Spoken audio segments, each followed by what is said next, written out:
The weather these days suits the mood at National Steel Car. One of Hamilton's biggest employers is in a big slump.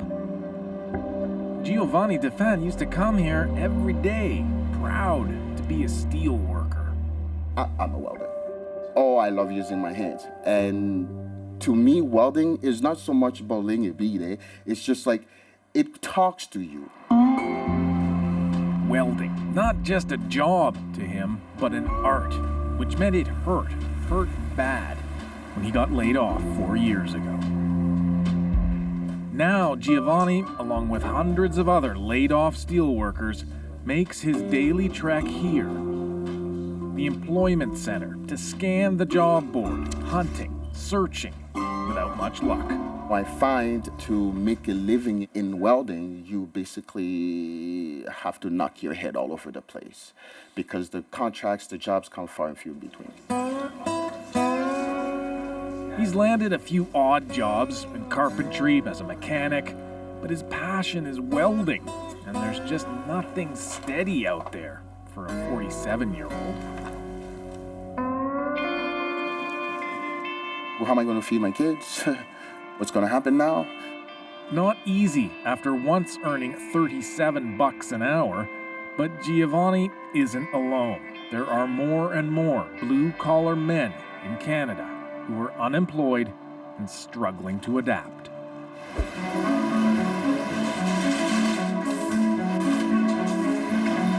It's an unemployment problem that was unimaginable a few generations ago, when the working world was a man's world, whether they were educated or not. But jobs in traditionally male-dominated industries, mining, oil and gas, fishing, have been on a downward slide for quite a while. In Canada, in the past 4 years alone, nearly 70,000 jobs have been lost in manufacturing and agriculture combined. Why? Brawn is getting trumped by technology. It takes one person to run a robot. You know, it doesn't take 2 or 3 people. I mean, in some cases where we had to line up sheets, panels for a train, it will take up to 10 people. Now, you slap one robot on that line, it only takes one person to make sure that the robot is doing the work right. Is it frustrating to get replaced by a robot? Oh, for sure. It can't weld better than me. It can't. Good morning. I left you a message. Giovanni finds himself stuck at home a lot. See if it's possible that we could meet up the 23rd. Oh, yeah, I could, definitely. Needing help, but uneasy with handouts. Now, a guy so good at fusing metal struggles to keep his family together. He has 2 daughters and a social assistance check, barely enough to put food on the table. You start to lose your self-worth. For one, I'm getting older, you know, and companies are not looking for people my age. You're starting to be hungry? Yeah, I'm hungry. Not me. What's really going on? Is this really a trade that I should stick with, you know, because I got into it late? He's not the only man asking that question. I see more women coming to post-secondary education. This economics expert says the pool of unemployed tradesmen with non-transferable skills is growing. It's getting tougher for certain males. And it's getting tougher because their jobs are disappearing, and a lot of them are good jobs, like in the auto industry and in manufacturing plants. And to some extent, it isn't as tough for women. That may be tough to swallow in a world where men still call the shots, but consider this. Nearly 200,000 jobs were created within the healthcare and social service industries over the past 4 years. Yet in 2016 in Canada, only 10% of registered nurses were men and 12% of healthcare aides. Bottom line, the service sector is the fastest growing part of Canada's economy, and it's mostly women filling those jobs in service and caring professions, often more apt to be patient, empathetic, and nurturing, and versatile enough to learn new skills.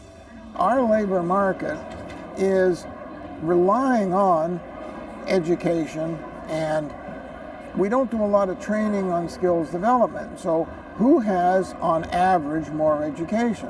Women. If you look around a university like Ryerson, particularly in the business area and in a number of other areas, there's probably a majority of the students are women. It's not only Ryerson. On college and university campuses across Canada, there's been a dramatic reversal of the gender balance. Back in 1970, 39% of students were women. Fast forward to 2010, and 57% of students are women. Attaining higher education isn't necessarily translating into higher earnings for women. The income gap remains real in Canada. On average, women earn 72 cents for every dollar a man makes doing the same type of work. But it is women getting better grades, more degrees, becoming doctors and lawyers and CEOs. Most of all, it's women better prepared to adapt to a changing workforce, not men.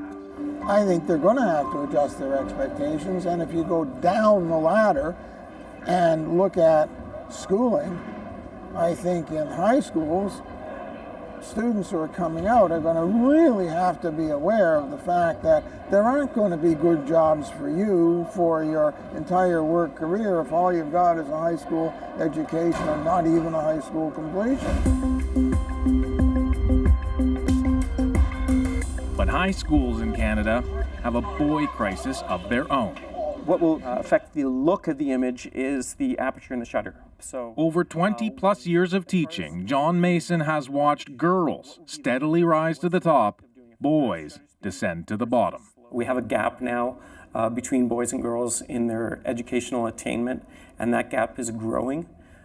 You could say, overall boys' education attainment level has been going down, and that's not a direction that's good for them. It's not a direction that's good for society.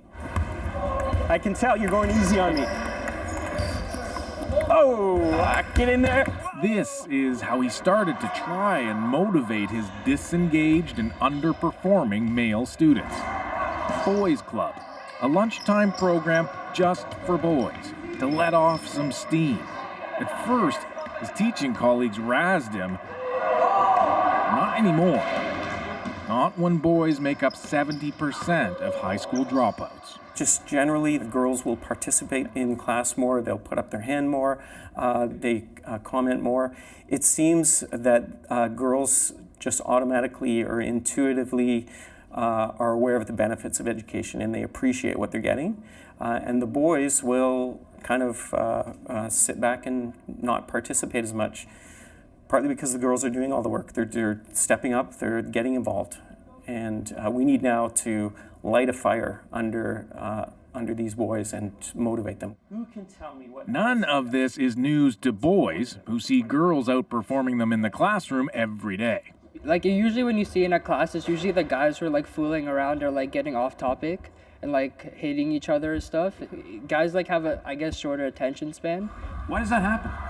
I don't know. I guess it's where we were wired or something. We're an interesting species. Yeah. Which is why, to them, Boys Club is more than fun and games. I think playing sports, it energizes you to go into your next classes.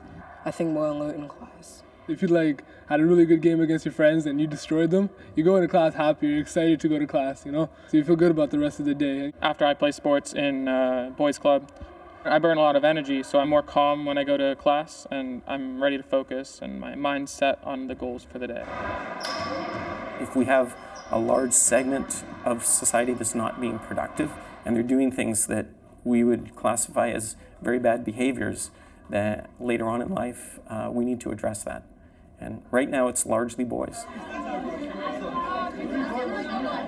Because if schools only punish boys with boy problems, relationships and employment have a connection. Eventually, they grow into men with men problems.